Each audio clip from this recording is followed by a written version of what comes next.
Good morning, friends, and welcome to today's event on the energy challenges of Taiwan's and Asia's artificial intelligence ambitions. My name is Ryan Hass. I am the co-chair in Taiwan Studies, following Richard Bush, as well as the director of the China Center here at Brookings. And I'm extremely proud to be co-hosting today's event with our wonderful partner in Taiwan, the Center for Asia-Pacific Resilience and Innovation, often known as CAPRI, and the CAPRI USA Foundation. I want to intentionally maximize the time available to hear from our experts, so I'm going to be deliberately brief in my comments this morning. I'm just going to make 3 quick points. First, reliable, sustainable, and secure energy systems are key for any economy that wishes to become a leading AI hub. Second, Asia is not a monolith. Each national condition is different. Those of us working in Washington need to understand how Taiwan's and the region's AI ambitions intersect with the security, energy, and governance challenges that they face. And third, I can think of no better partner in the world for developing a more nuanced picture of the policy debates taking place in Asia and in Taiwan around these questions than my friend Shirley Lin. Shirley is the founder of CAPRI. CAPRI is a non-government, non-partisan international organization working to enhance global resilience and promote innovative policy by drawing on experience of the Asia-Pacific region through comparative public policy research. With that, please let me turn it over to Shirley. Thank you.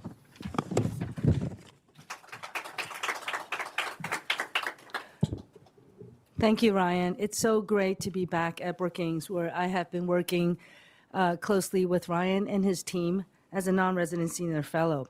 To return as a partner is wonderful because the times are challenging. As the founder of CAPRI and president of CAPRI USA, I'm delighted that we have this opportunity to improve the relations between Asia Pacific and the United States, to find ways to tackle the biggest policy challenges of our times. As Ryan has already mentioned, we're founded in Taipei to draw on the experience of Asia Pacific. And today's event is a wonderful opportunity to showcase what Brookings and CAPRI have been working on. This is our 3rd event this year. CAPRI hosted Brookings Expert in Taipei twice this year to talk about the geopolitics of tariffs and trade. CAPRI's research and programs look at the intersection of 4 themes: health resilience, economic dynamism, energy and environmental sustainability, and finally, transformative technologies. CAPRI and CAPRI USA are very proud that we've developed a partnership that will be able to meet the challenges. Today's panel is at the heart of our work, cutting across several of our research initiatives. We've recently launched a 4-year project to examine policy trade-off as Asia-Pacific countries pursue energy security, energy sustainability, and new drivers of economic growth. As demand grows for AI and data-intensive technologies worldwide, and competition for technological transformation intensifies, Asia-Pacific democracies are trying to balance energy resilience with economic and technological ambitions, not to mention climate resilience.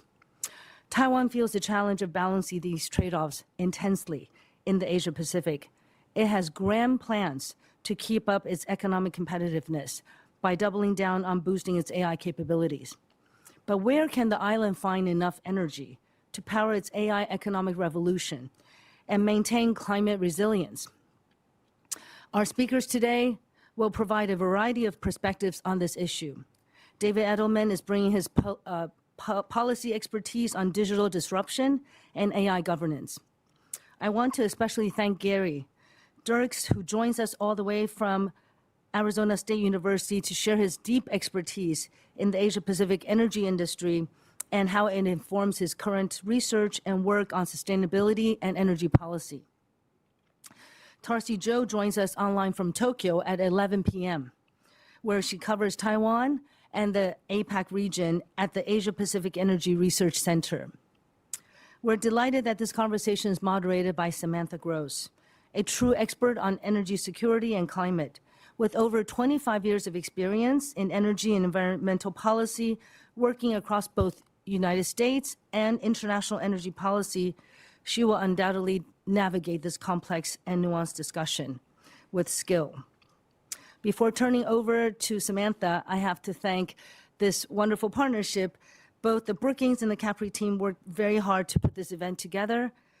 Despite the snow, I came, and it is very cold, so we know that climate change is real. It is not possible without the help of Jennifer Mason, Adrian Chorn, and Siwei Huang and Rachel Bernstein from the Capri team in Taipei. Thank you, Samantha. Over to you.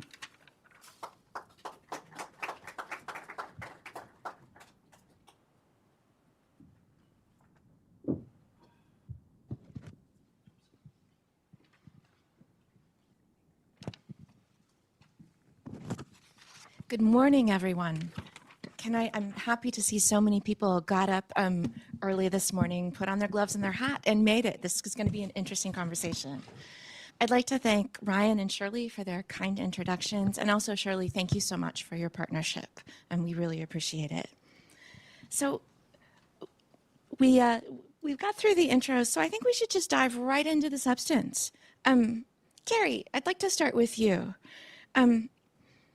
Why are we so worried about data centers now? I mean, this crowd here, we have a ton of data centers in Loudoun County. What's different? Why can I not go to an energy conference without hearing about data centers and AI, like in the first sentence? Great question. Let me start by thanking the Brookings Institution and Capri for this opportunity to speak here today, and for getting me out of mid-70s bright blue skies to something a little more bracing. Sorry, Gary. To start my day in particular. Like I said, the question is great, and I'm coming at it from two perspectives. First, I am at Arizona State University, and Arizona is kind of an epicenter for data centers. We have about 125 centers in the metropolitan Phoenix area. We have requests for connection in 5 years or less for about 40 gigawatts of additional data centers. And to calibrate you, that is more than 1.5 times the size of our current electricity grid. So it is a very live and very real conversation for us. Second, as you heard from Shirley, I was with British Petroleum for 34 years prior to going to Arizona State University in 2009. The last 14 of those years I was in Beijing. And while we were there, we ran a whole array of energy assets and built quite a number of them as the lead partner. So for example, we built a big LNG terminal, export terminal with gas fields in Indonesia.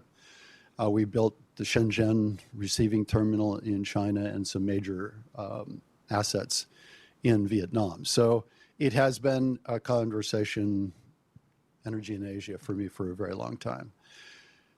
Let me begin by saying I'm a bit of a techno-optimist, so I believe there is real opportunity for data centers going forward, and say that to my students, but immediately follow that by the challenges are really extraordinary.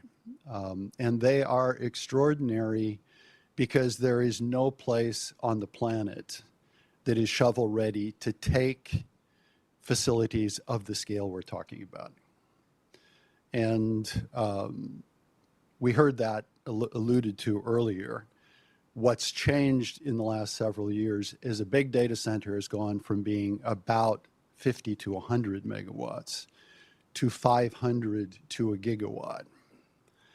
And now we're talking about campuses that could be 2, 3, 4 gigawatts of power. No place on the planet can deliver that kind of power to a place.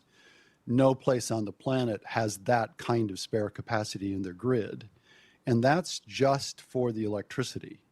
That doesn't include water, fiber connection, and the land requirements associated with these things. And they're not passive infrastructure, as a lot of people would like to have you believe. They vent a lot of heat, and they can be a little bit on the noisy side. So they stress our physical infrastructure, which means they stress our institutional infrastructure. And that, for me, is the fundamental challenge. How do you integrate the physical infrastructure along with the institutional capacity to get in one place what you need to be able to support infrastructure of this scale? And I'll pause there. Yeah, Gary, you told me a fact last night about heat coming off of data center properties that blew my mind. Can you share that? Yes. Well, one of the things that a lot of folks don't think about are the thermodynamics of a data center. I'm sure that's on everybody's mind here, but if you are putting 300 megawatts into a data center, it's important from a physics standpoint to recognize they do no work. They do no work. So that means every bit of energy that goes in must come out. And the way it comes out is in heat. So a 300 megawatt data center is putting out 300 megawatts per hour of heat. We've been measuring in the Phoenix metropolitan area, it's preliminary, but we've been measuring the plume, the heat plume off of, and this was not a big one, this was about a 100 megawatt data center. 500 yards away, it is already still raising the external temperature by 3 degrees Fahrenheit, which doesn't seem like a lot, but in a big neighborhood, in a place that's already hot, the utilities are really interested to know about this because they're going to see another spike, not just from the data center, but a spike in the neighborhoods. Yep. Air conditioning load. Yeah, that was absolutely fascinating to me, and I'm an engineer. Tarsi, I'd like to turn to you to talk about some of the specific challenges to Taiwan's electricity sector. How does tech, particularly the semiconductor industry and perhaps the upcoming AI industry, fit into Taiwan's electricity sector? Hi, Samantha. Thank you for your question. That's for the electricity challenging. That's we can divide it into the energy trilemma to see that's affordability, reliability, and sustainability. For the affordability, I will say that because Taiwan is just an island, and so most of our energy relies on imports. Around 97% are all imported, which means it's posed the problem that's about the global fuel prices. And also just because currently we just phase out our nuclear power plant, and we are going to use natural gas as a bridging gap to bridging this gap. So it's also just cause another problem for the infrastructure, for the affordability, and also the cost for the fuel. And then will be the reliability.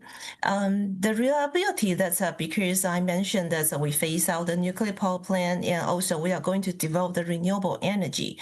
So in the future, just we need to ramp up our power just for around 20 gigawatt for the for ramping capacity within just 1 hour.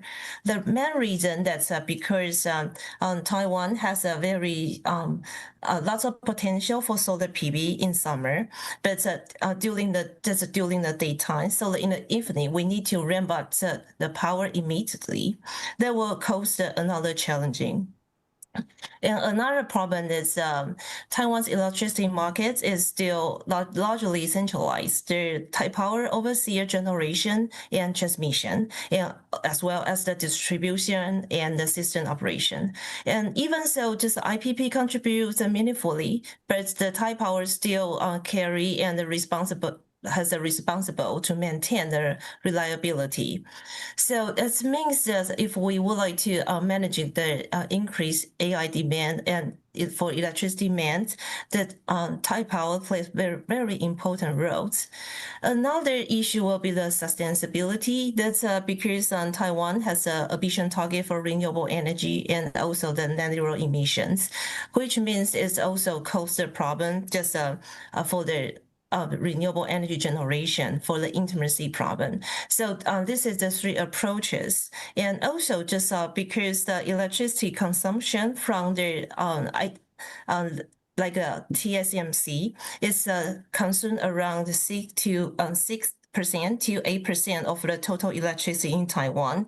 And for the total supply chain of the semiconductor is consumed about 20% of the electricity consumption, which means they not just play very important role for our GDP, but also that they are the major consumer of the electricity. So it will be the main problem for the energy situation in Taiwan. That's such an interesting fact. 20% of electricity demand goes to the supply chain and operation of one industry.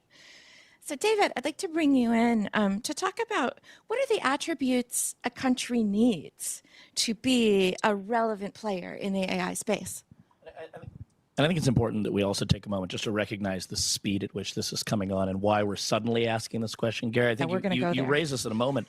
But recognizing, for instance, the number of months it took for ChatGPT to get to 100 million users was 3 months. Any comparable technology to date, 30 months, I think it was for Uber. It goes longer for Instagram, et cetera. You think about these broad technologies, immediately condensed cycles. And so, you know, I recovering government official way back in the day, 2013, when we wrote the US government's first AI strategy, this energy piece, in my mind, was the missing piece of it. And now, you know, as we talked about, we measure data centers in gigawatts. We don't measure them by energy and not chips. This was a missing piece. And so, you know, we're about to talk about what does it take to be an AI player in the energy space. And I think it's critical to recognize just how odd a question that would have seemed a decade ago. And yet here we are. It is the critical question. So, you know, what does it take? All of these pieces come back to Taiwan in a really interesting way. You know, one of them, of course, is access. And, you know, you already heard Tarsi talk about access in Taiwan to energy that is not imported is a really material challenge, right? Making sure you have that access to the raw fuel going in. And we could talk about that, and I assume we will a little bit in terms of the fuel mix. The second, which is really important, is stability, right? So if you're training AI models, which some countries are, some countries aren't, it's very spiky, right? It requires a ton of data, and then a ton of energy, and then it doesn't for a period of time. But inference, which is to say us going on ChatGPT and querying it using AI, is actually baseload, consistent strain on the grid. And so one of the key measures we have to think about for an energy AI power, for anyone who wants to be relevant, is stability and the margin question. You know, and in Taiwan, you know, we read last year that there were times that the Taiwanese grid had 5% gross operating margin. If that's true, you know, you really want about 25% margin, wiggle room, so to speak, then that's a real material challenge for the long-term stability. And then the third is resilience. You know, I heard reports last year that successful incursions, so successful cyber incursions into the Taiwanese grid attributed to Beijing were up twofold just in 1 year. Now, you often hear folks at DoD and elsewhere measure cyber attacks in terms of attempts. We had 10 million attempts on the DoD systems this year. That number doesn't matter. But successful incursions into a grid do matter.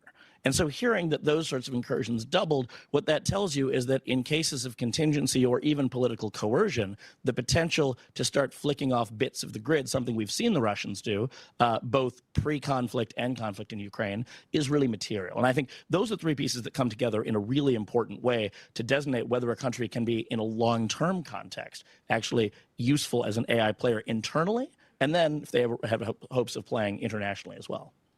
There are so many threads to pull out of those initial statements, but something I'd like to start with you, Gary, is one thing that strikes me about this is that the AI industry and the energy industry just have completely different cultures. This is a real mismatch, and everything from timeframes to just ways of approaching problems. Can you expand on that? Sure, I'd be happy to, because I think this is really one of the central threads on what the issue is. And David has already alluded to that when he talked about the time frame and how fast we got to where we have with OpenAI and ChatGPT. If you go to a utility executive and say, I need in that place over there 500 megawatts of power, and I need it within the next 18 months, they're going to look at you like you're coming from a different planet. And it's not because they're slow, and it's not because they don't understand the imperative. It's because that's not their world. Just beginning to think about, where will I get 500 megawatts? If I have to build a new plant, where am I going to put it? How long is it going to take me to get it sited? If it's a thermal plant, where am I going to get the water from? If it's a renewables plant, let's say 300 megawatt, or I said 500 earlier, so stick with that. It takes in Arizona about 5 acres per megawatt. So if you want 500 megawatts, that's 2,500 acres of land. you need to find someplace, which translates roughly into about 4 square miles of land. And that's just for the nameplate. Solar doesn't run all day. So now you need the reserve margin that you have to build over on top of that. Then you're going to need batteries. It's just a mind-boggling effort. And I haven't mentioned transmission yet. Because to serve a data center of that size, you need at least 300 kilovolt line, if not a 500 kilovolt line. That data center is going to require millions of gallons of cooling if it uses water cooling. You just start adding it up and adding it up and adding it up. And the two worlds just simply don't have an overlap. Their Venn diagrams don't overlap. And that's why I made the point at the outset about stressing our institutional capability. Because it isn't as though you can just simply say no, although cities are increasingly saying no in the US. There has to be a solution, but most of the infrastructure to have the right groups of people talk to each other, the social infrastructure just doesn't exist. It has to be created on the timeline David was talking about. And so we're seeing this clash of cultures, or more importantly, two cultures that are just sailing right by each other. Yeah, and I would add, even here in the US, the land of energy abundance, as we're all hearing about these days, even with all the natural gas that we have, I hope you've already ordered the turbines to produce that natural gas. GE Vernova, one of the big makers of gas turbines for electricity generation, their order book is out to 2029. So that's not the fast solution people think it is either, even though the United States is awash in fuels. So this is a really good point. The entire supply chain is choked. It's tight. You can't get transformers, you can't get switchgear, you name it. It's all backed up. So Tarsi, can you bring us back to Taiwan on this question and talk a little bit about the key challenges in Taiwan of meeting this potential growing electricity demand? Yeah, just actually for the AI, for the energy challenging, it's not just for Taiwan, it's also for the APEC region or all the economies, because AI electricity demand is so unpredictable. So just for Taiwan, as I mentioned before, that's because we are going to increase the renewable energy generation, which means we need to ramp up and also around 20 gigawatts within an hour. But if we also would like to aid more AI electricity demand, which means we need to the faster ramping up. This will be the main problem. And another problem will be the fuel overload. That's because currently even so we already just increased our LNG storage days from 7 days to 11 days, but still just not really enough. Just if we would like to increase the electricity load, so this part will be the main challenges, and also just because we need to have a very quality and a lot of electricity. So which means that the timeline cannot match. For example, let's build an AI or data center makes just took 2 or 3 years to build. But if you would like to build a substation and also the transmission, even just the LNG infrastructure, the receiving terminal, it takes around 5 to 10 years. For example, like in Taiwan, when we would like to build the LNG receiving terminal, we still need to pass up the environmental assessments and also need to have the consensus with the public. It's all the long procedures, which means we cannot develop the infrastructure faster than the AI development. That will be the main challenging for Taiwan energy situations.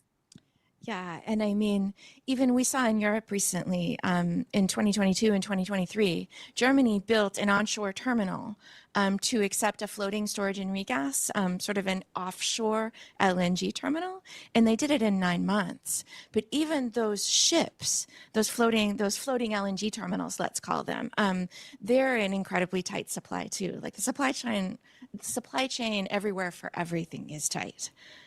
Tarsi, I want to stay with you for a minute because you're talking about tight margins and low storage of LNG, but I know all this happens against the backdrop of the phase out of nuclear. in Taiwan. And so I feel like that's a little bit the elephant in the room. Can you talk a bit about the role of nuclear and the politics of nuclear in Taiwan right now? Could it help solve this problem?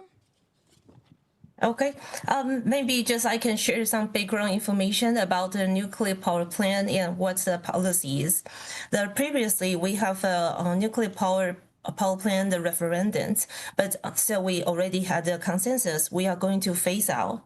The things turn out this year in May, we already phase out. So far we are nuclear free, but 2 months later, just in July this summer, we start another discussion and another referendum, but the result is that around 70% for the voter, they agree to restart the nuclear power plant. However, just because we didn't pass, because the result didn't pass the baseline, we need to have around 5 million voters, which means this referendum didn't pass. But it shows one thing is very important. That's who votes for to agree to pro nuclear power plant to have restarted, which means it's already more than would like to anti-nuclear power plant and would like to have a nuclear free. So I think there's the very important changing just in Taiwan compared to 2 years before. Could you tell us how big is that nuclear power plant, just to put it in the context of the big numbers we're talking about of AI electricity demand? What's the generating capacity there? I will say that because nuclear power plant, they can provide not just about the capacity, that because previously, if you would like to say capacity, I will say that for the share of the generation is keeping, because we are 2 years before that we already start to phase out, which means that the proportion of the nuclear generation is worth already reducing. But currently, if we would like to restart a nuclear power plant, we still need to pass lots of assessment just because they already passed the lifetime. That's the main part. But for the nuclear power plant, they can provide more stable power for Taiwan to reduce the problem, especially like if we would like to rely on the import energy, we will explore another energy security issues. Like we usually have a typhoon in the summer, and in summer, if the typhoon coming, sometimes it will affect the shipping time for the LNG. That's one concern. There's another concern will be the energy security geopolitical concern. Yeah. So the nuclear power plant. Yeah. Definitely going there. David, I see you. I'm chomping Let's at go the there. bit a little Okay. bit. Yeah. Let's talk a bit about the nuclear shutdown. I mean, and this from is a where tough I circle sit, to square. as a national security guy and as an AI guy, the nuclear phase out in Taiwan was a gift to Beijing, actually. I mean, to be clear, let's talk on the AI side. What do we need? Firm baseload energy that can't be disrupted over a long period of time. High capex, yes, but relatively low opex. General stability. This is the reason why you're seeing, for different political reasons, in the U.S. substantial attention to a nuclear renaissance. Even California in the United States is now having a similar reconsideration of its nuclear power posture, something I think many of us would not have envisioned 20 years ago. The second piece is just that resilience bit that I mentioned before. You know, a nuclear plant in a really bad day can run for 12, 18, maybe 24 months on its existing fuel. It doesn't need a refuel, doesn't need those ships that Tarsi was talking about to bring the LNG in, doesn't need other sources.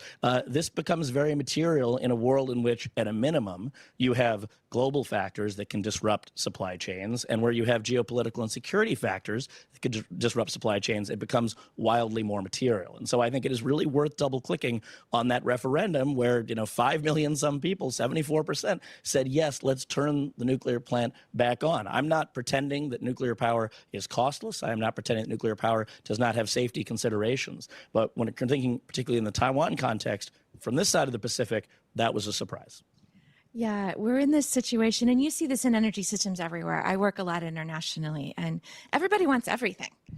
They want it cheap, clean. They want it growing, and they want it yesterday. And we talked on the prep call for this. Something has to give, and so this is a huge challenge. And it's another reason why you see the nuclear renaissance here in the United States. We want carbon-free baseload power, and so it's just fascinating. The last thing I'll say about that is, the world is awash in hydrocarbons. We are not running out. We're not low on LNG. There's a bunch of new capacity coming online. We're absolutely awash in oil right now. There's plenty of fuel out there. The question is, can you get that fuel into your ports to use it? And Tarsi is describing moving from 7 to, I think she said 10 or 11 days of storage. That's pretty scary when you're living in a neighborhood like Taiwan's. So just some energy security thoughts to put on the table. Gary, I'd like to let's get a little optimistic for a second. Okay. Can we talk a little bit? We spoke earlier about sort of the idea of data centers being good citizens. And how can data centers work with the energy industry to at least start to solve some of their own problems? Yeah, I think that's a really critical part of the solutions that we need to be thinking about going forward. And I would pull on 3 threads. One is to begin with, like I mentioned earlier, the importance of social infrastructure to be able to deal in a joined up way with the complexities. And that has to begin with transparency. One of the things that planners and people that are trying to respond to this demand would benefit enormously from is just a little bit better insight into what exactly is going to happen. I mentioned that we've got 40 gigawatts of demand in our queue. If a third of it actually, seriously, in the end wants to be there, that'll be on the high side. So pulling on that thread is a really important one. The second thread that I think is important to be able to pull on is to recognize, and David mentioned this several times, all data centers are not equal. A AI training data center can actually be located out away from major metropolitan areas, where the fact that they are high latency, don't need to be responsive, is a gift to wherever you want to put them. Whereas the kinds of things that we want for inference, low latency, they need to be much closer in. So just having clarity about what is the purpose of this data center and being willing to put data centers that can run at high latency away from major metropolitan areas. Then the third thing that can be done is, frankly, to be willing to be turned off. Because a lot of what we've talked about with respect to the grid's ability to respond has to do with peak load. And the fact that utility grids are really stressed for peak loads often. But if a data center is willing to be turned off then, and often it's not more than for a couple of hours max, a few times a year when the local grid is most stressed, then there's more capacity. Then there's more ability for the utility to say, yeah, I can get you power. Now, that is very much a Band-Aid. I don't want to propose that as the solution because you still ultimately have to come up with the additional power. But right now, given the speed at which things are going, Band-Aids are probably going to be useful. Band-Aids buy you time, and it seems like time is the absolute most important factor here. I talk to AI people, and they talk about time to power. So there's something to be said for a Band-Aid. One point on that, which is, it's worth recognizing just how immature the science of machine learning is and how we are at this bottom of the first inning of this science. I mean, there's a grad student at my lab at MIT 5-6 years ago came up with a technique to do AI training slightly differently, brought down the computational intensity of training that kind of AI model by 90%. Brilliant guy, grad student. What it's illustrating is that we have necessarily not fully aligned ourselves. I wrote a piece for Brookings that mentioned this a little while ago, to the idea that the market incentives for AI right now, for the large foundation model companies, are not necessarily strictly aligned towards reducing their power consumption, which seems perverse when you first say it. Wait a minute, they want to lower their costs, don't they? Right. But also remember, this is an environment in which if there were 2 or 3 champions that emerged that had a very effective competitive moat, that convinced the rest of the world that you actually needed 5 gigawatts to train the next model, well, then no one would go and do it. And so I think there's a very important opportunity that a lot of us, both in sort of the science of AI, but also just in the politics and energy of it, recognize, which is if governments are going to play a meaningful role in incentivizing science and pushing us not just towards the optimism phase, which I am as well, but towards actually getting something for our optimism, it is investing in advancing the research of making these training runs more efficient. I think we can get there. I think if you look at the cost, both of training costs going up, inference cost has absolutely cratered. You're able to do 100 times more useful things per kilowatt in AI than you were a year and a half ago. So there's a real opportunity, I think, here in science and in research to help address this lumbering reality of bringing new energy on the grid, which is slow. Well, this brings up 2 questions for me.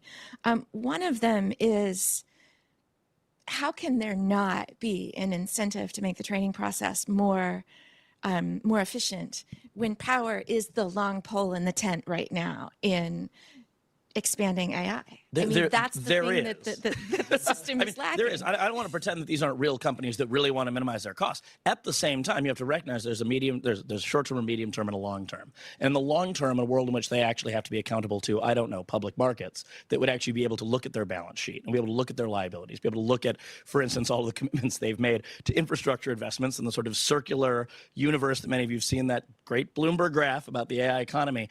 That's a world in which this comes home to roost. The next 24 months, when there is a desire to bring in as much private capital as possible, and by the way, the private markets are almost tapped out, I would argue, in terms of what they're willing to concede and give to the foundation model companies, and a desire to scare out competitors that would otherwise want to come in with perhaps wildly more computationally efficient models, or, and this is probably a more important direction the economy is headed, narrower models that are more fit to purpose, that don't cost as much because they actually only operate in one knowledge domain. If I'm working in science, I don't actually need the AI model to write Shakespeare for me, as cute as that is. So the idea that we're going to have different kinds of AI models that are going to develop, again, if the dominant narrative in the economy is you need a foundation model because it is performant across all domains, that's very different than a world where smaller models, less load, and more opportunity for innovation. And so I think that picture looks very different for any of these companies in the shorter and medium term than it does necessarily in the long term where they've already established themselves. Yeah, we're so focused on the large language models because that's how you and I and people here interact with AI. Well, this brings up another question, and Gary, I want to bring you in for a minute. What is the potential for AI to help fix this problem? I mean, you hear a lot, and your thought about specialized AI really brings us back to here. Can we use AI to make the whole electricity system more efficient? Like, when does this investment in power start to pay back? Well, we absolutely can, and that is a very important thread of research that goes on in virtually any electrical engineering department. How can we apply AI to our own systems? And I think, as David was suggesting, there are real gains to be made in the way that the grid functions and is able to move power around. There's wonderful opportunities going forward. It's going to take a little bit of time, but it's wonderful opportunities for more transmission, and especially HVDC in places that have grids that are not entirely synchronous. I think there's a lot in the way that you can provide demand response, because again, I mentioned it's often the peak that you're worried about. Good demand response programs that have the ability, for example, in our city to lower or raise air conditioning temperatures for a couple of hours or an hour. Those things are all coming, and those are all being driven by AI and many other examples you could give. So yes. Now, the only thing I would caution is a lot of what we're talking about here is hitting us kind of right now. And 3 years matter. It's not going to be 3 years from now yet before they're going to be raising the temperature in half of the homes in Phoenix. That just isn't the timeline we're on. So we should be looking forward to what it can do, but not expecting us to get us out of this moment. Fair enough. I mean, I think a lot of particularly environmentally oriented people I talk to sort of view AI as a black hole that power goes into. But you describe it as us being in the bottom of the first in terms of what AI can do. And so I'm hoping over time that these investments start to pay off, not just in terms of, AI writing our papers for us in school, but in terms of actually making our economy and our industrial systems more efficient. So we'll see. I'm an optimist too. I got to get up in the morning, and that's kind of how I view it. But Tarsi, I'd like to bring you in again on a slightly less optimistic subject, unfortunately. But we've talked about this a little bit. Taiwan's in a rough neighborhood and definitely has some security issues, let's say. How is Taiwan approaching security of fuel supply? We know there's fuel out there, but the key is it has to get into Taiwan so it can be used. How is Taiwan approaching energy security? Yeah, for the energy security, that's we can divide it in two parts. I would like to echo Gary's comments about the AI. How actually just according to our earlier official projection for the forecast, it's around 2.8% for annual growth rate in total electricity demand. But this year we announced the latest one, the growth rate is already reduced to the 1.7%. That's because we expect the AI will not just push the electricity demand, but we will also gain lots of energy efficiency from AI. I think the same idea what Gary mentioned before. And another thing is about what are we going to do to secure our energy security? First of all, we already just increased the LNG, LNG storage and the days and also the capacity. And we also would like to increase their terminals to develop is undergoing. And then just for the renewable energy acceleration, that's because we would like to have more domestic energies because we are lack of the fossil fuel resources. So that's why we would like to develop renewable energy. That's another part.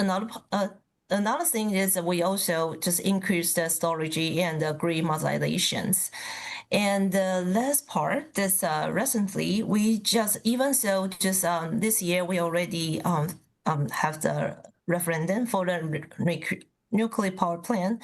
But recently, these 2 months, we already start to discuss this if we still have a need to extension of the nuclear power plant or not. But it's still under the discussion. But I will say that because in the short term and the midterm, we are going to rely on the new natural gas around the 50% of the total electricity generation, which means that we still export the risk, very risk problem with our big neighborhood. That's especially just for the shipping and importing the natural gas. Well, to bring in a little bit of a sore subject is all of that natural gas is coming to Taiwan as LNG.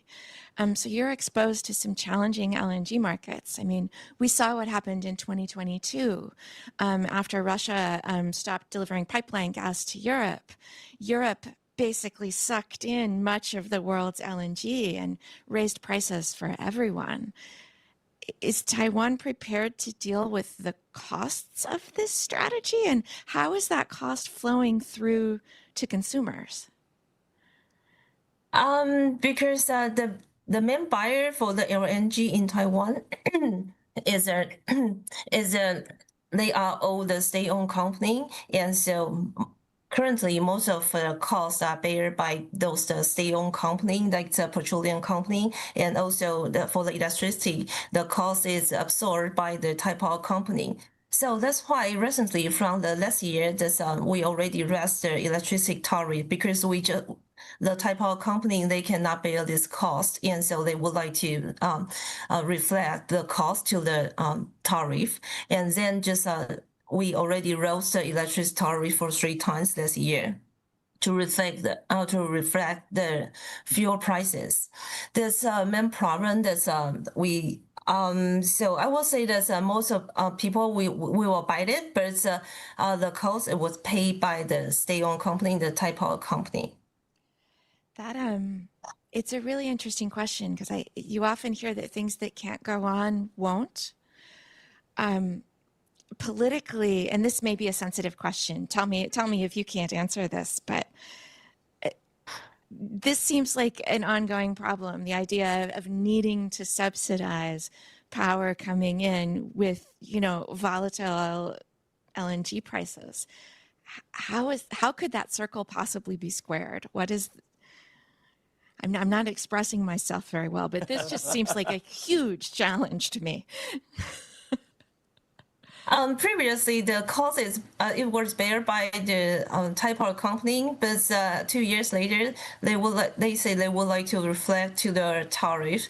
That's the reason. But so far, our plan is to try to secure a more long-term contract, and for the LNG market, it was fluctuated, but just last 2 years. Right now, it's more flat, stable, and in the future, that we can see that even the LNG price might be just lower than today. Yeah, I don't think that's a terrible assumption, David. It's not just an LNG pinch, though. I mean, we do have to recognize. I mean, right here, 20 miles from where we sit is the highest concentration of data centers, I think, in the world, certainly in the United States. Happen to live there. And it is an active discussion right now if whether or not Virginia in the United States will have to move to a two-tier tariff system where everybody else, certainly all the data centers, are paying one higher rate and consumers are paying a lower rate. This is shocking from the standpoint of U.S. energy policy. And yet this is very much the direction in which right here central to D.C. the conversation is possibly heading, because the alternative is just saying no to the building of those data centers, which is also not an option if you look at the policy at the federal level. So this is a pinch that I think is not unique to Taiwan. It's uniquely exacerbated by the fuel mix in Taiwan, but it's one that I think we're going to have to reckon, to reckon with across any country that is thinking about AI as national imperative, or, God forbid, going toward the area of sovereign AI, which maybe we'll talk about, maybe we won't. But. And if I could just add to that, the phrase in Arizona is growth pays for growth.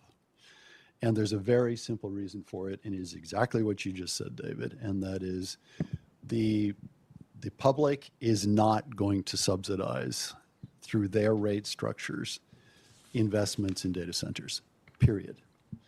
And so however it works out, all of the costs, that includes the upfront capital costs as well as operations, any new transmission, all of it needs to go to the data center developers. Not a very popular suggestion in some quarters, but I don't think it's avoidable.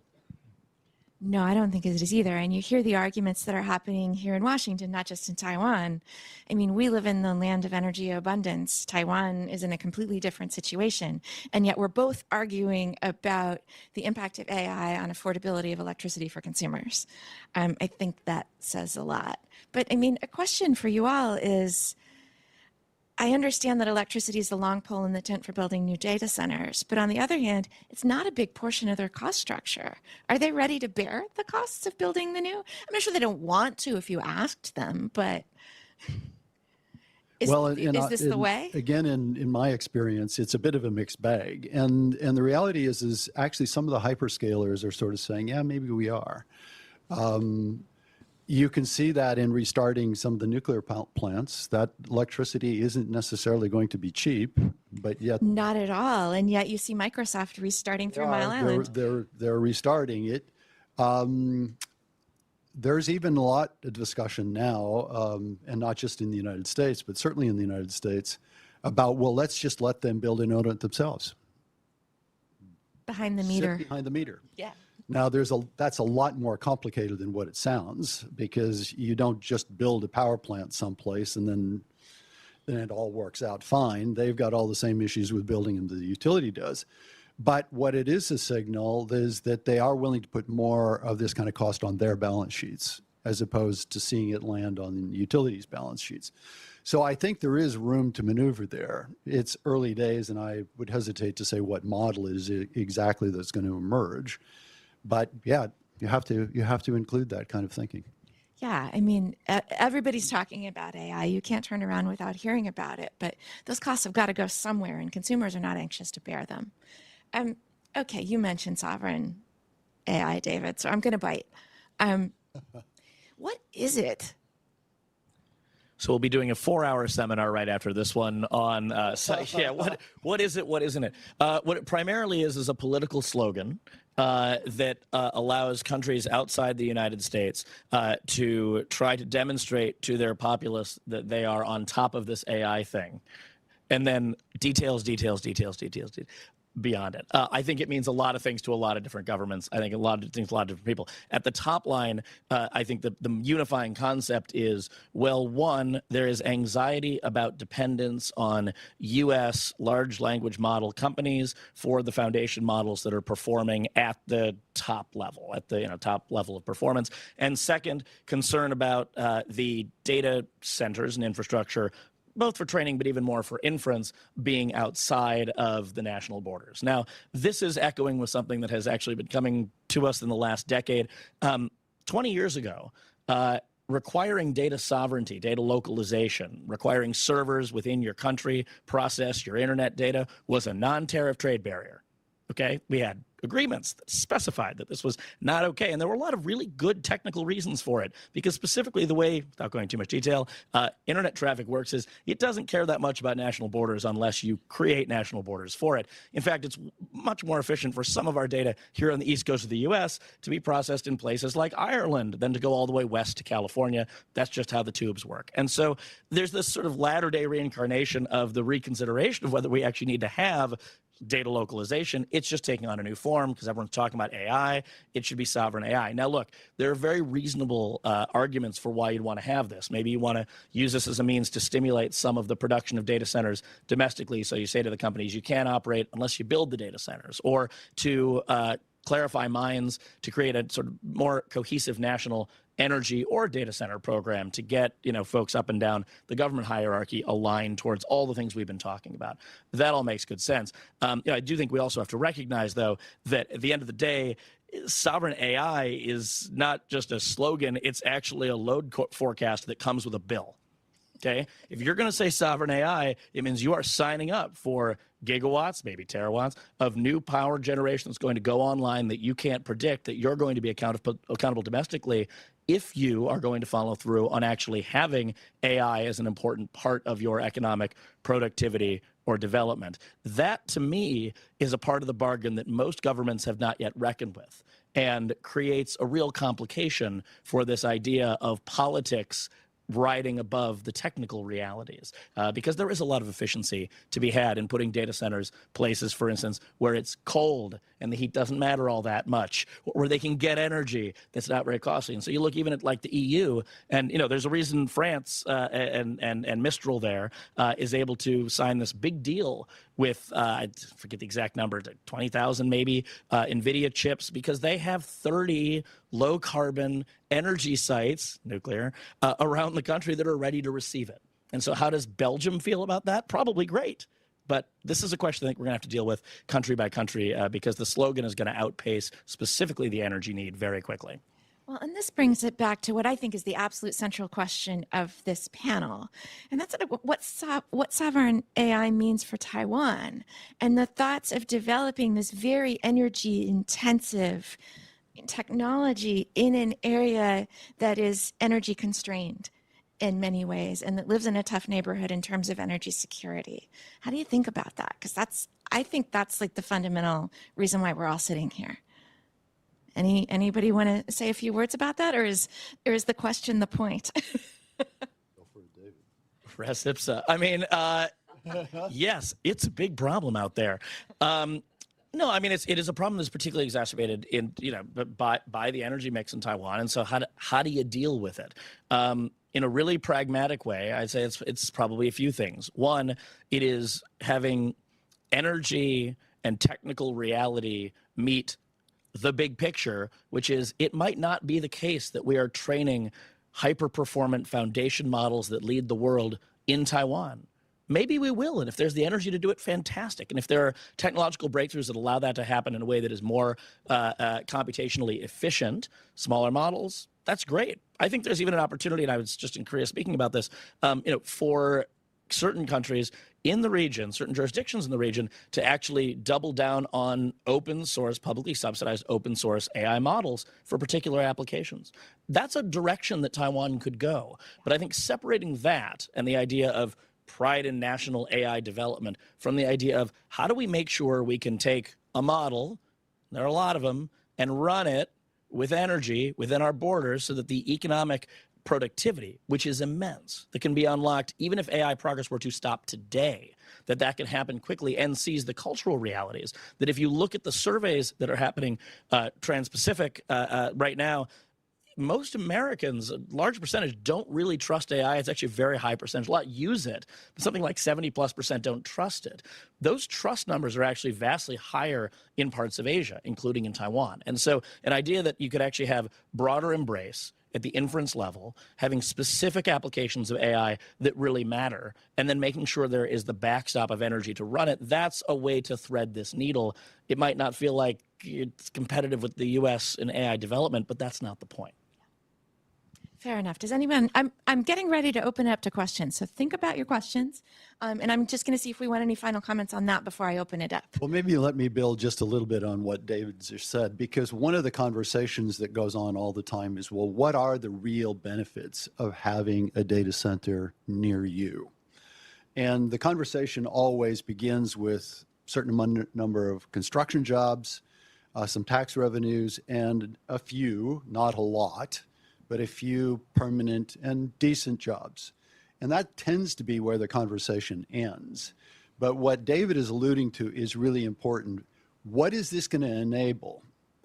And do I want what it's going to enable in my backyard? And so one of the conversations, for example, with us is we have self-driving cars. Waymo is getting to be a thing in Phoenix. Those things are enormously data hungry. And if you want them, then you got to have more low latency data centers to feed them. Arizona State University is pushing virtual reality like crazy, especially virtual reality in the classroom. And we've got good evidence to believe that it works very well. There's another low latency, really high data hungry application. How much of this is out there? That's just two examples. What else is out there? And is it going to bring the kind of benefits where you say to yourself, all right, then I am going to have to find a way to get 500 megawatts to that place and the water to support it and all the transmission that's required, because we really do want it. And by the way, this isn't academic, okay? Vehicle accidents are the single largest preventable cause of death in the United States. It averages somewhere between 38 and 41,000 Americans dead a year. That's just here. It's a million globally. So, the numbers have actually come out. Some really interesting number crunching just in the last few days on Waymo's early numbers. They're one of several players here. There's a public health spin on this that is actually worth considering because, from where I sat in government, if you told me we could unleash a technology that would start to tick away at preventing 38,000 preventable American deaths a year, that's like not hard. And so that's just one of many evocative examples we can think about. Perhaps it's the most dramatic, but there are others that we're going to start seeing more and more. Yes, there'll be productivity, but they'll also get to the core, I think, of what we think of government being supposed to be doing in this area too. Yeah, I mean, it's a tough one. There are arguments both for and against having the AI there. I would love to do a poll on trust in Waymo, but instead, we're gonna take some questions. So if you can bring the mic, I see you and you just across the aisle first. We'll come to you next. So can we take maybe 2 questions and we can kind of pool the answers? Either way. Antoine van Akmal, I actually have 2 quick questions. One is, we're all talking about AI, and we're not really talking about nuclear fusion. But I wonder, can you, if you think 5 years ahead, can you actually do data centers in terms of their need of electricity without nuclear fusion? And can the development of nuclear fusion be speeded up? Second question is, I think DeepSeek actually has shown that you can improve energy efficiency enormously if you use chips smarter. what are the lessons from that? Thank you. Yeah, I'm all in favor of Waymo, but Waymo is mostly local processing. It's not a heavy web user, right? What I am concerned about the heavy web use, you mentioned the rapid adoption of ChatGPT. Most of the current use, let me say, I'm all in favor of the AI to solve particular problems, designing drugs, improving grid efficiency, a lot of things special models can do, but so much of the use is frivolous, right? I just looked it up on AI that it's 800 times more energy intensive to have Gemini answer a query than the older Google queries, right? It's cool that instead of having people in classroom read a book about the Constitution Convention, you can have a VR simulation and have people watch it. Much cooler, but much, much, much more energy intensive. And so my concern is, why aren't we, thinking or rating the uses? The frivolous use of high energy AI for chat companions, AI porn, high energy queries. Now, porn's always about 20-30% of usage on new technologies. This is the only habitable planet in the known universe. We're risking it because the AI generation, instead of using all this great renewable energy to replace oil and gas, we're keeping the oil and gas because so much of the new energy is going to these AI uses. Can we prioritize? Who would like to begin? Well, I'm willing to take a shortcut at the fusion question. Oh, good. I was going to go there too. Go ahead. That's the easiest one for me too. So again, I'm a techno-optimist, and there does appear to be some real progress being made on a number of different technologies, both the inertial confinement as well as some of the magnetic confinement. And the company Helion is predicting that they're going to be on stream supporting data centers before the end of this decade, depending on what you read, 28, maybe a little bit longer out than that. I'm not that much of a techno-optimist. I do think it's important that there's a lot of private money coming in, which is signaling that there's more and more optimism that this is ultimately going to work. But certainly everything I read suggests that there's still some pretty substantial hurdles to be overcome. So I would, if I were required to predict, I would say we're at least a decade out, in spite of what other people are saying, and that might be overly optimistic too. Disclosure, I'm invested in this space and have been involved advising fusion companies for the last 8 years. There is a general consensus across industry players, the lead players, the TAEs, CFS, Helion, Pacific potentially in that space. So these companies have raised over $1 billion. Their timeline is end of decade or beginning of next decade. They pretty much all align on that. Do you believe them? A lot of that ultimately will come down to questions of capital availability, questions of whether certain science risk can be retired. Am I dead here? Uh-oh. Okay. All right, can we hear me? Oh, there we go. That's much better. Sorry. Whether certain science risk can be retired across certain configurations. And I think it's unlikely that you'd have 5 or 6 economically viable, scientifically proven out fusion configurations that are pumping power onto the grid in the mid-2030s. I think there probably will be a winnowing down of those potentials. But, Antoine, you raised a great question. And I think the answer in some level lies in the decisions that the hyperscalers are taking to invest in fusion companies. Helion's one of them, TA's another. They've been working with Google and others. They have decided, of spending millions on their technical diligence, that either they think this is a great bet they're going to take a flyer on, or that they're going to need this kind of energy. And I think for all the conversation we've had today about the need for firm baseload energy and some of the trade-offs of conventional nuclear fission, there's a reason why fusion is not just a hope and dream, but actually an area they're putting their dollars into. So that's the first. On the second question, which it's hard to disagree with, right?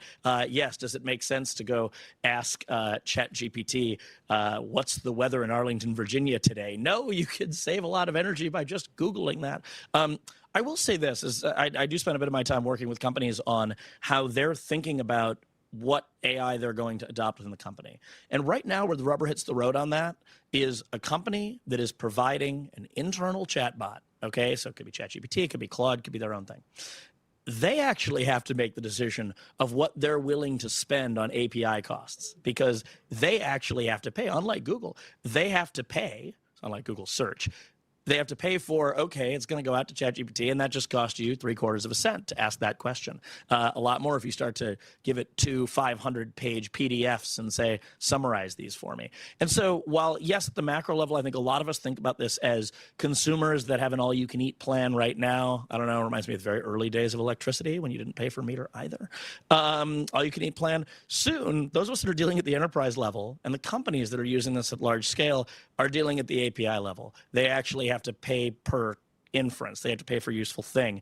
And that might cause the economics of some of this to level out. It also might cause a world which, and I think you're describing, there is a greater attention both on the user side and on the design side to what these systems are built to do. If you're looking at what real companies are using AI for, they don't want most of their people going out and using it for writing poems to whatever. That's not the use case they envisage. And so the idea that you would actually have an atomization of AI portals, so to speak, tools that you're using, and greater consumer awareness of what the right one fit for purpose is, that strikes me as reasonable. And I think the question that you raised, which no one has an answer to, at least I don't, is, okay, and now how can governments and industry incentivize that before it's just a question of dollars? And I think that's a question of policy. And I'll bite for just a quick second on the moral question. It's a really tough one, and it's easy with a new technology to say this is frivolous. And I think we've done it with every new technology in the history of ever.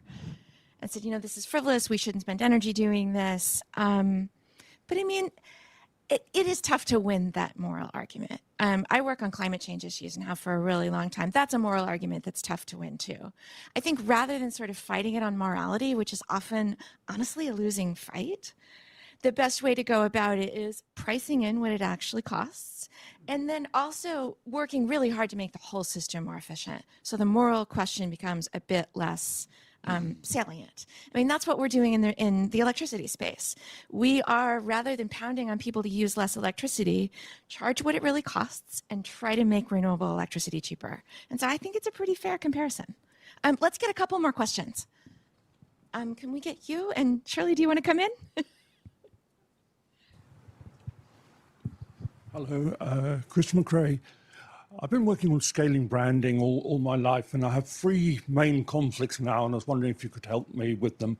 Firstly, because I work mainly in Asia, the 3 places I want to see continue freely are Taiwan, Hong Kong, and Singapore, simply because I just learnt an awful lot from people in those places. Nice places. The second thing is the subjects you've been talking about, like energy, AI, connection with science. It seems to me that the edge of those is changing every 3 months. So how do we get students to be ahead rather than behind? Because, you know, if you're on a 4-year course, what is that? You're 1/12 in the game. But the third question is, over the next 6 months in DC, where would you send students? Conferences like maybe SCSP.ai of SMIT, or just to mention, because I'm not sure, have you all heard of genesis.energy.gov? It's absolutely in the middle of all the topics that you've been discussing, but I only got it in my email box 2 days ago. It's basically the Department of Energy's idea of how to use energy, AI, and science in positive ways, and it's the first 9 months of their conclusion on that is at that website. Thanks. Similarly for Asia Pacific, I wanted to ask Tarsi and Gary, is Taiwan's challenge singular, or is it very similar to its neighbors, mainly Japan and South Korea, in terms of this trilemma, the environment, energy, and economic growth? Thank you. Tarsi, Yeah. start? Hi, can you hear me, right? So in the APEC region, that's actually Taiwan is not just a single problem to face the AI, especially like some country like the Singapore and Malaysia, they are going to the hub for their data center, but recently, these two countries already have a different view on AI and also their electricity demands. And they already consider about how to manage this part. For example, like in Malaysia, their policy already to emphasize their near-term to reliability. But another thing is they also concerned at how much money they can earn from this part if they would like to pay for a lot of money on infrastructure, and also to pay a lot of the costs for the electricity consumption. And then, so they would like to evaluate in these supply chains. And then will be the Singapore is another case. Singapore also will be, in the future, it might be the hub of the AI hub in the Asia, but Singapore does provide some constraining cases to do the demand for the demand side management.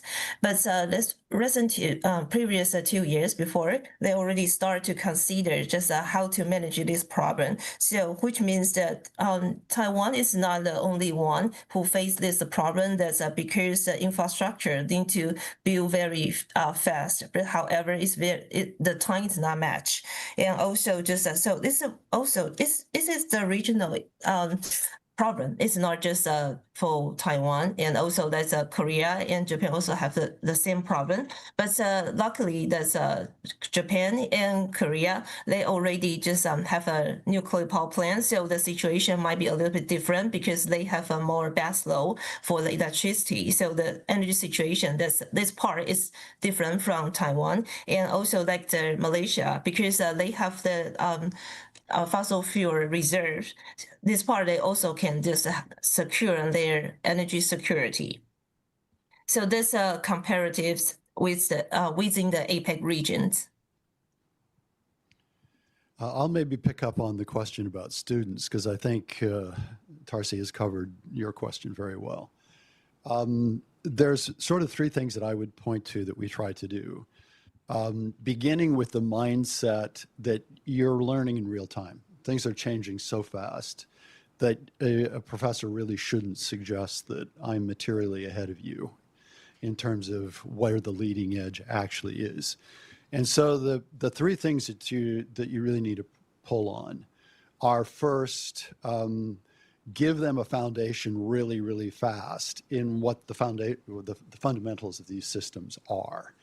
And one of the things I talk about a lot is if you don't know the difference between a volt and a watt or a megawatt and a megawatt hour, let's start there and kind of fill that gap in so you kind of get a sense of what that is. And then on the AI side, latency is a really good place to understand that there are different kinds of data sensors. So start there. Then the second that really work on is how do you go about teaching yourself?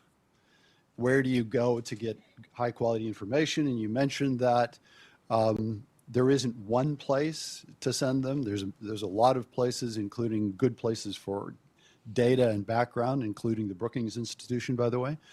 And how do you learn yourself, often, frankly, accompanied by your favorite AI tool to help you synthesize all of this stuff and think about it, recognizing that AI makes mistakes.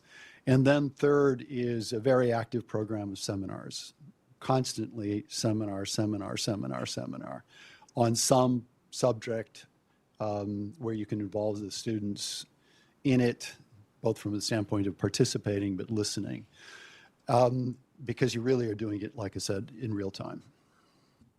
David, we have just a minute or so, but any wrap-up comments or answers to those questions? Well, I think my colleagues answered them very well, except for us all to just take a moment and recognize that the most useful thing that AI has been able to do has only been around now for about a year and a month, right? Real agentic Claude coding and examples of that. This tool's been around for 3 years. 3 years. Okay, so where do I direct people to go? I direct them back to their computers to go spend time with it. and to actually build applications with it and to do it. I mean, I was talking to somebody yesterday who it runs a very large IT enterprise. It's a very seasoned professional, 25 years in the industry. He confided me, he said, I just feel like I have no idea what's going on here. None of my people use this. I'm afraid of it, and I just have lots of pressure. What do I do? And I think the answer, the message to all of us on some levels, actually learning it is using it. And as we just heard, learning the fundamentals about what the implications of it are, what goes into it, what it means for all of us.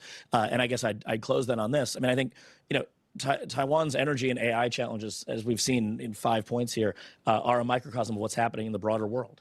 I mean, it is happening in, as so often happens in the region, a more dramatic way, a more pronounced way, a more security tenuous way in Taiwan. But I think we have to recognize that this is an opportunity that we all have to address these issues together, and more comprehensively, that when it comes to AI competition, grid and science policy are your strategy, and everything else is just talk. And so the question now is, can we all, Taiwan, but also on this side of the Pacific as well, get serious about what that means and start to share the science and the technological advancements that can make this particular advancement of AI not cost oh so very much, as Shirley said, across our broader economies, our environments, and beyond. Yeah, well, I'm sad to say that we're out of time because this has been fascinating. We've spent a lot of this time talking about the inputs into AI and the challenges of the inputs into AI. And they're really similar across an energy abundant place like here in the United States, or an energy constrained place like Taiwan, or much of the Asia Pacific region. But I think the optimistic thought to leave the room with today is thinking about the outputs and what you've described and the things that we can do with it. And I love your analogy that we're only in the bottom of the first inning. I'm only beginning to use AI myself, and I'm fascinated by what this can do for me and how much productivity it can bring to me. And I'm literally brand new to the space.